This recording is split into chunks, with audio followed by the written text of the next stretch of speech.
Thank you for having us this morning. And today they're able to recover and hopefully in a few days leave hospital. But we also know that for many people like Liz and John, who've been born with congenital heart conditions, that research will help them and others like them have a better quality of life and save their lives. In both those circumstances, they can tell you for themselves, but the work that has been done to save their lives and give them great quality of life cannot be underestimated. This is a record boost to medical research in New South Wales. Heart disease is a killer of too many people, and this funding will go a long way to make sure the best minds in heart disease are able to have that research money to be able to continue their fantastic work. And we know that the breakthroughs they're making here in New South Wales will help people all over the world, but also allow them to collaborate with the best minds in the world to make sure we continue to save lives. I want to see fewer Australians die from heart disease, and I want to make sure that New South Wales Government is doing everything we can to crack those codes and prevent death and bad quality of life that is a result of heart disease. Minister? As the Minister for Health and also Medical Research, the message is being given to me loud and clear by researchers and clinicians that we have people today who are alive because of research in the past, but there are still far too many people passing away from cardiovascular disease. 4.5 million people in Australia currently suffer from cardiovascular disease. And so this money will make a huge difference, because this money will ensure that our very best and our brightest, our researchers, come to Australia, stay in Australia and continue the commitment to ensuring that our patients will have even better treatments in future. Today, the Premier and the Treasurer and I have had the pleasure of meeting 2 patients, both of whom had heart attacks just yesterday, and both of them are up and talking. And they're talking because they have had the benefit of research that's occurred in the past, but there's so much more that we can do, and this money guarantees that going into the next decade, New South Wales will lead Australia in terms of cardiovascular research. And Treasurer. Well, this represents the largest ever investment in medical research to fight heart disease in our state's history. Importantly, this will have a significant effect not just on those suffering from heart disease today, but importantly, as part of this budget, a focus on future.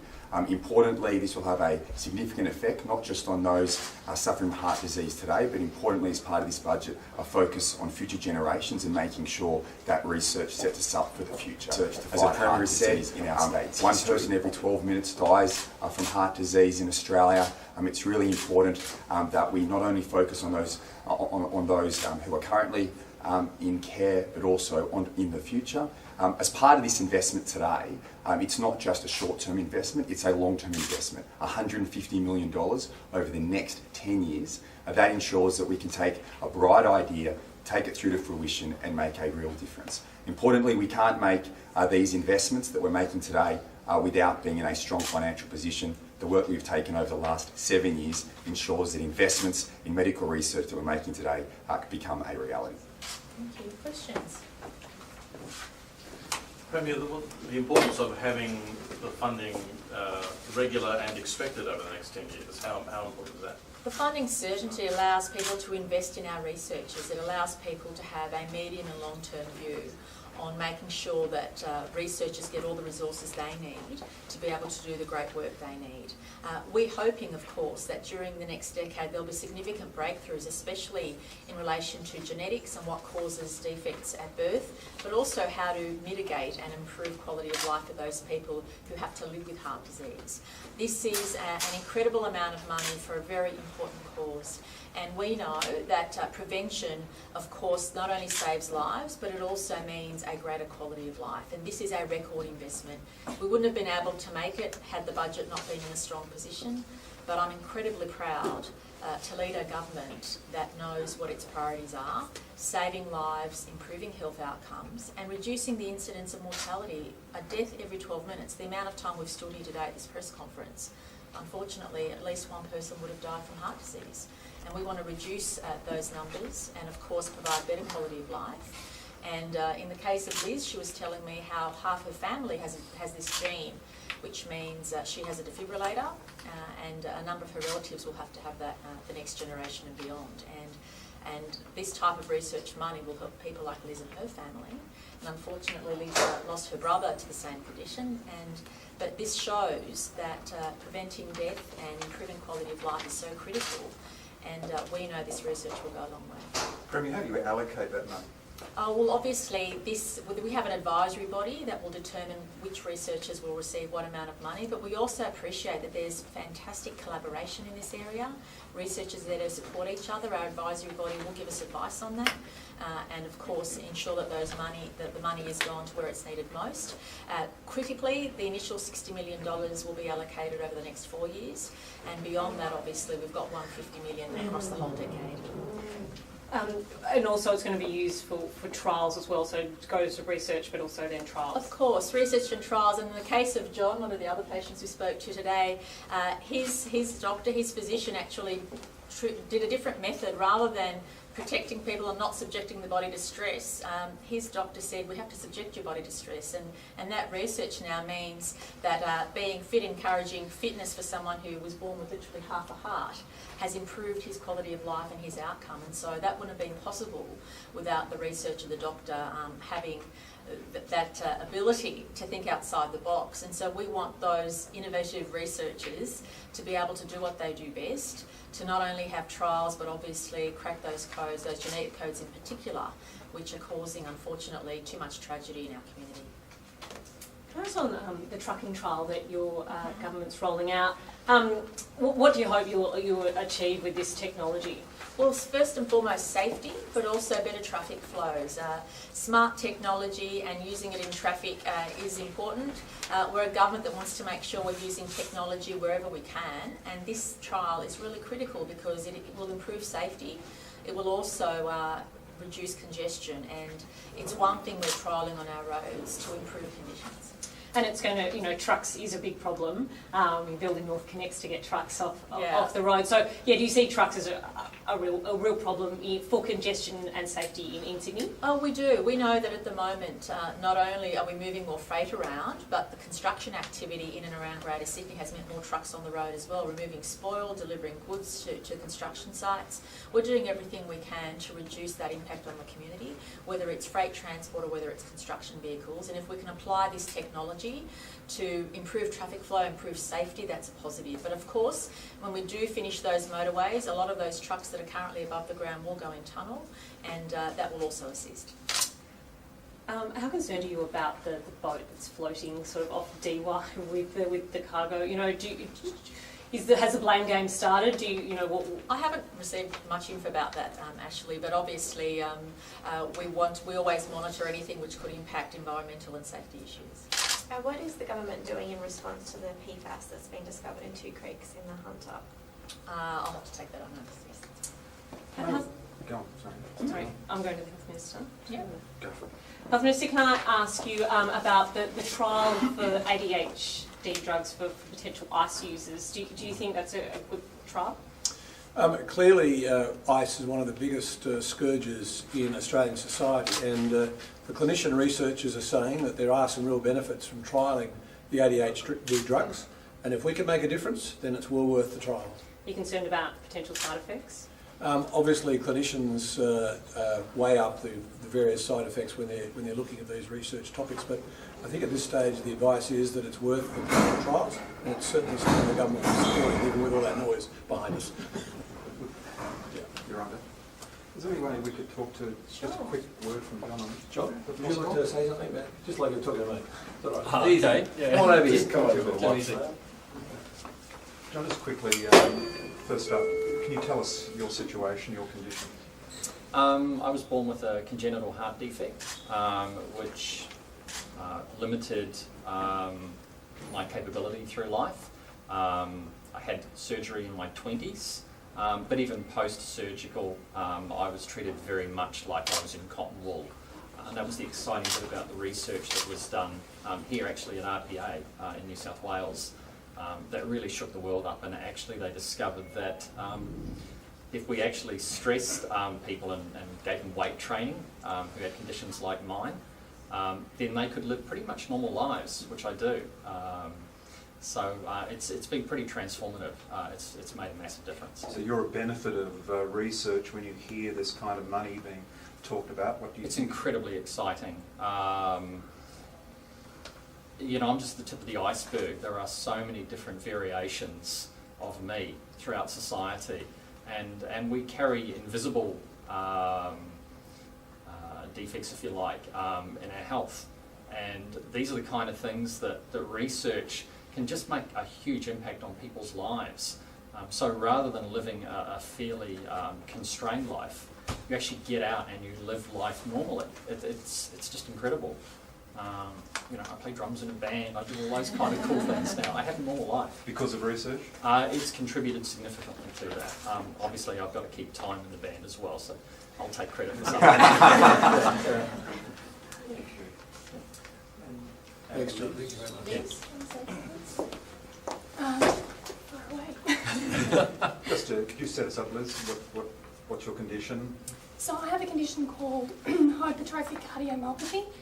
A little bit nervous, and I'm glad there's Don't worry, you're all right, you're all right. I'm glad there's a lot of cardiologists around. You'll be okay. But explain how you've got the defect. Yeah. So it's a family story, to be perfectly honest. My sister was the first in our family. She collapsed in 1990, and she was actually the first woman in the world to be defibrillated pregnant. And thankfully her child survived as well through fantastic work. At that point they thought it was isolated. Obviously no research had been done. We hadn't come across Professor Chris Semsarian. And then sadly in 1999, my brother passed away suddenly.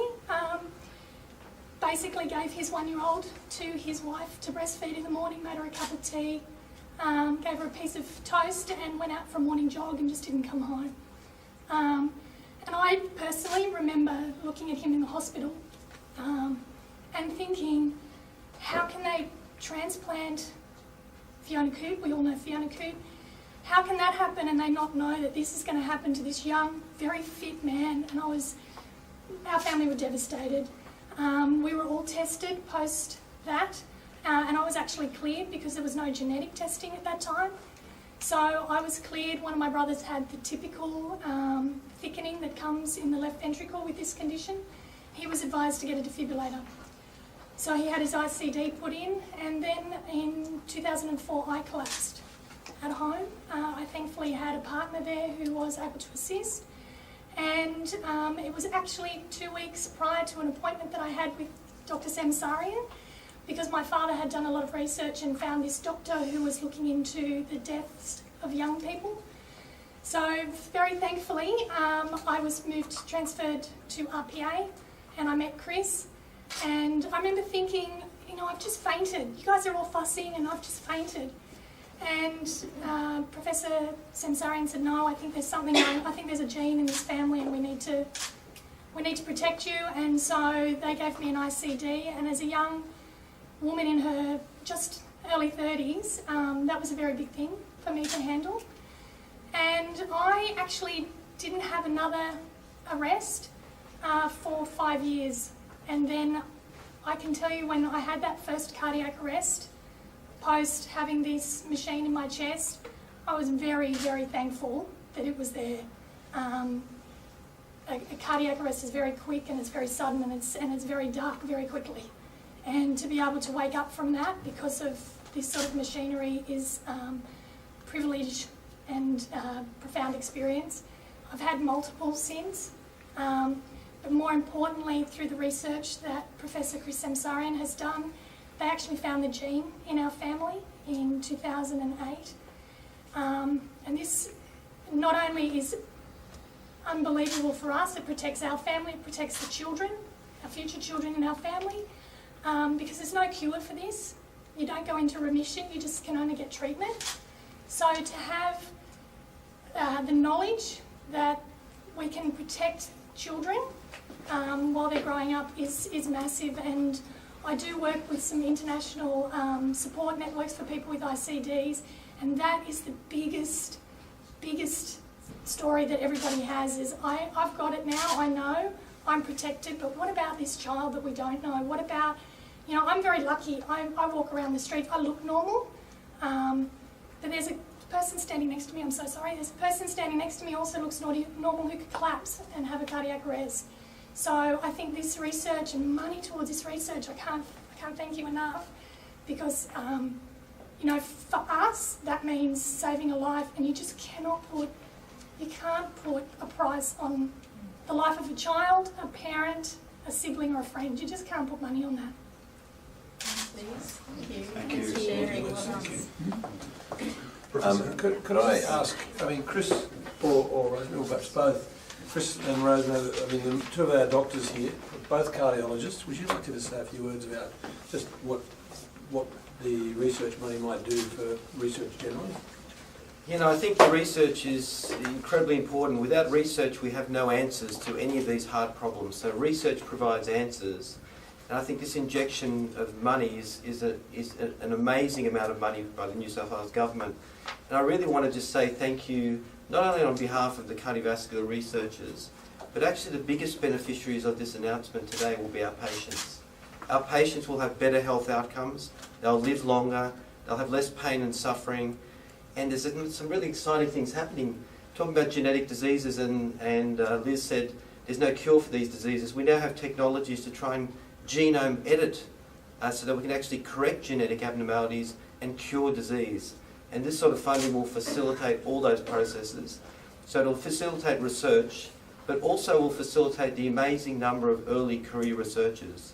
There are a number of amazingly talented young people, much younger than me, and Rachel's still young, but much younger than me, and these guys are wonderful assets to our communities, and I think this sort of funding will not only support projects and research, but will support people and young people who would otherwise be lost without this sort of funding. So I think on behalf of everyone, but particularly our patients, I'd like to thank the Premier and her team, because they are the beneficiaries. It's not about us, it's not about Rachel, it's about our patients and getting better outcomes and improving their lives. Doctor, just while there, just on that point, how much of an issue is retaining researchers here in New South Wales, here in Australia, given obviously in the US, in Europe, there's a lot of funding around and a lot of competition. How important is keeping people here, and how much of an issue is that? It's a massive issue. The issue of trying to keep talented people here is really tough. When you don't have funding, they'll get offers all around the world. In Harvard, in Cambridge, in Oxford, all those places have money available to bring the brightest there. Now we have an opportunity to bring the brightest people and keep the brightest people in the state of New South Wales. And so I think it's a wonderful initiative to bring back those people and keep those important people. Research is all about, you know, having the correct researchers, having the right research questions, but you can have all of that but not have the funding. And I think the funding initiative today is going to be a major improvement to everyone here in this room in terms of improving their lives, their families, their children, their grandchildren. And Rachel, she was telling me she was pregnant with twins when she was getting John into the gym. And she was doing a very good job. Would you like to just say a few words, Rachel, about it? I mean, I couldn't possibly say it any better than what Chris just said, but I mean, it's such a privilege and an honour to have the opportunity to you see patients and you know how you could improve their health outcomes, but you don't have the resources to do it, and you know what research might help, and now we're getting the chance to put those ideas together, and that's wonderful, because it's absolutely demoralising when you see the need for something but you can't provide it. So thank you very much. Thanks, Rachel. Thank you so Any much. other questions? Professor Graham-Conn. What does it mean to you, this money? Look, I think it means all the things that Chris said to you, but I think it also means a lot for the people of New South Wales, not just in terms of saving lives, but we'll be able to leverage this money by bringing more money in from federal funding, from the MRFF, from the Innovation Fund, and it'll more than pay for itself as we go forward. So I think it's an investment in the future, and it'll boost our employment, it'll improve our innovation, it'll boost our employment opportunities here in Australia, in New South Wales. And from that point of view, I think it's also a great win. And I also, on behalf of all of my colleagues in the cardiovascular research community, want to thank the government for this support. We really think it's magnificent, and it's going to make a big difference. Thank you. Thanks everybody. Thank you. Sorry. You were great. You were great. Thank you. Thank you. Thank you, Jill. Thank you very, very much. Thank you so much. Thank you. Thank you. Thanks very much. Yes, yes. Thank you very much. I've got to